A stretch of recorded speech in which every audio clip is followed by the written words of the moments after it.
PM મોદીની appeal બાદ share માર્કેટમાં તો ઘટાડો આવ્યો, પરંતુ અમુક સ્ટોકમાં પોઝિટિવ તો અમુક સ્ટોક પર નેગેટિવ અસર જોવા મળી છે. તો આ સ્ટોક્સની વિગત સહયોગી નીરજ પાસેથી મેળવી લઈએ.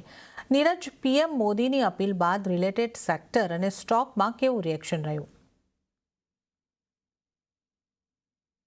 તો વડાપ્રધાન દ્વારા જે આપણને વિનંતી કરવામાં આવી હતી એ વિનંતીઓને પગલે ઘણા બધા સ્ટોક્સ પણ એવા હતા કે જ્યાં આગળ આજે આપણને રિએક્શન આવતી દેખાયું. એમણે સૌથી મહત્વની વાત કરી સોનાની કે 1 વર્ષ સુધી જો તમને જરૂર નથી કોઈ પ્રસંગોની અંદર તો તમારે સોનું ન ખરીદવું જોઈએ, એ પ્રકારનો નિર્ધાર કરવાનું કહ્યું.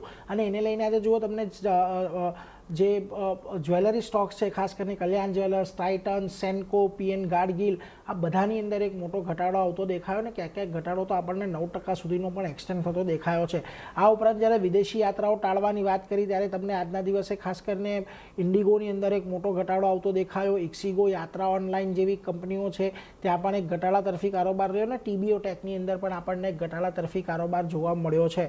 બીજી તરફ ઇન્ટરગ્લોબ એવિએશનની સાથે સાથે તમને સ્પાઇસજેટ અને જીએમઆર એરપોર્ટ આ બંનેની અંદર પણ ઘટાડો આવ્યો છે, કારણ કે જો વિદેશ પ્રવાસ ઓછો થાય તો આ બધા પર પણ આપણને અસર આવતી જોવા મળી શકે છે.